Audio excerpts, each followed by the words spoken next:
les éléments les plus emblématiques, les puissants moteurs capables d'arracher à la terre ferme des centaines de passagers et de les propulser à travers les nuages en toute sécurité. Retour à Charles de Gaulle, au sein du bâtiment Hélios. C'est ici que commence le grand parcours de révision et de réparation des moteurs d'Air France. C'est d'abord toute leur enveloppe qui est prise en charge. Toutes les parties qui recouvrent le réacteur, mais aussi, pour les plus gros moteurs, comme ceux du Boeing 777, le gigantesque capot avant qui protège les ailettes. Cet élément de métal de 2 tonnes doit être soigneusement entretenu. Entre les mains des spécialistes d'Hélios, le carter est manipulé précautionneusement, placé à l'horizontale avant d'être inspecté en détail. C'est dans cette pièce que les ailettes du moteur sont amenées à tourner à toute vitesse, plus de 2300 tours par minute. Les techniciens vérifient donc l'éventuelle présence de corrosion sur le carter, mais ils inspectent aussi précisément l'état du revêtement intérieur. Lors de la mise en route du moteur, les pales frôlent l'intérieur de la structure, ne laissant d'espace que pour une mince couche d'air la plus fine possible. La surface du revêtement doit être irréprochable et parfaitement plane. Comme pour les ailes, comme pour le fuselage, il s'agit une fois de plus de travaux structurels précis, indispensables à la sécurité de tout l'appareil. Mais maintenant, les moteurs débarrassés de leur enveloppe, il est temps de plonger au cœur de la machine. C'est de nouveau à Orly que les moteurs s'apprêtent à passer leur plus long séjour. 2 à 3 mois au sein d'un complexe de bâtiments où toute la chaîne de révision est réunie sous un même toit. Provenant de tous les hangars d'Air France et même des autres compagnies, près de 250 moteurs chaque année sont acheminés et réceptionnés ici.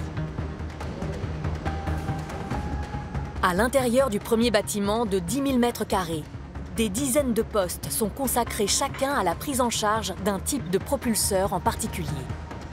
Des zones où les spécialistes d'un modèle sont capables de l'examiner sous toutes ses coutures, quelle que soit la raison de sa venue. Au niveau du joint, on est bon de ton côté, Mehmet?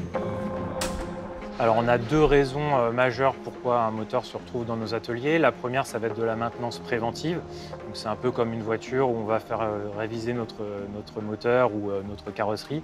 Au bout de X heures de vol, il va falloir de toute façon déposer le moteur pour aller inspecter certaines pièces. Et puis on va avoir également de la maintenance curative, donc soit parce qu'on a une mauvaise performance sur un moteur, ça peut être également parce qu'on a eu un choc oiseau, et puis on va avoir parfois aussi quelques pannes où on va devoir aller investiguer dans le moteur et aller chercher les ou la pièce qui ne fonctionne plus.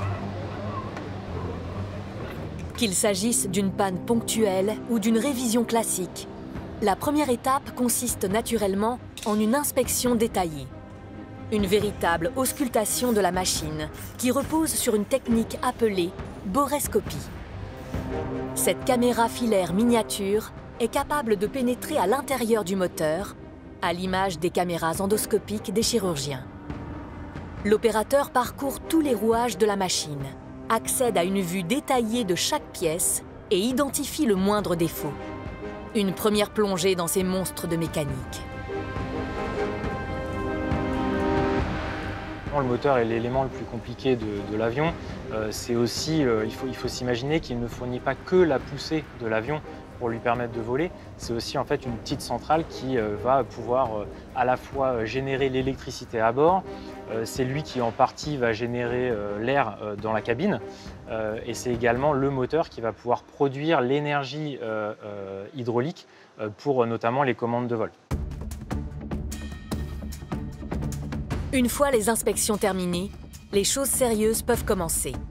Le moteur est placé sur son banc de démontage. Suspendu au-dessus du sol et fixé à un solide pont roulant, ce sont d'abord les grands modules qui le composent qui doivent être désolidarisés les uns des autres. Cette opération délicate est marquée par une manipulation extrêmement sensible. Et c'est bon, tout le monde est en place? La dépose de la turbine, dite basse pression, est de son axe de 2,80 m. Je recule doucement. Vas-y. C'est bon, ça sort. On va venir retirer cette turbine, mais qui comprend en fait l'arbre de transmission qui traverse l'intégralité du moteur. Et c'est cet arbre-là qui va venir faire tourner ce qu'on appelle les ailettes de fan. Donc c'est les ailettes qu'on voit quand on monte à bord d'un avion. L'enjeu il est énorme en termes de coût, puisque d'une part, si on endommage cet arbre-là, c'est une pièce qui vaut environ $1 million, pour rester un peu vague. Mais on va aussi avoir ce qu'on appelle des dégradations de cas, c'est-à-dire qu'on va probablement aller devoir chercher d'autres pièces, inspecter d'autres pièces, démonter d'autres modules, parce qu'on a endommagé cet arbre-là. Et donc on va être sur plusieurs millions d'euros supplémentaires dans ce démontage. Mets un peu plus de poids, s'il te plaît. Voilà, c'est mieux. C'est des techniciens qui sont confirmés et qui passent des examens et théoriques et pratiques pour pouvoir assumer cet achat. Une fois les différents modules séparés les uns des autres, le travail de révision à proprement parler peut commencer. Les techniciens démontent l'intégralité des composantes du moteur, pièce par pièce. Des milliers d'éléments, des plus petits aux plus grands, tous aussi sensibles qu'importants. Dans le bâtiment suivant, ce sont ensuite des ateliers consacrés à cet examen minutieux qui réceptionnent les moteurs en pièces détachées. Chaque boulon est nettoyé pour être testé et classé. À quelques dizaines de mètres, ce sont des engrenages qui sont vérifiés avant d'être consignés pour être ensuite suivis à la trace. Cette vigilance extrême pour la moindre composante de chaque moteur, aussi petite soit-elle, est cruciale pour la sécurité des vols. On va avoir des toutes petites pièces qui vont devoir subir des contraintes énormes, à la fois en termes de contraintes physiques et des contraintes de température. Des toutes petites pièces comme ça, elles vont devoir potentiellement avoir des tout petits trous pour être refroidies et en même temps subir la force de la pression. Au bout de cette immense chaîne de vérification, ce sont à nouveau les experts de la détection de fissuration qui interviennent.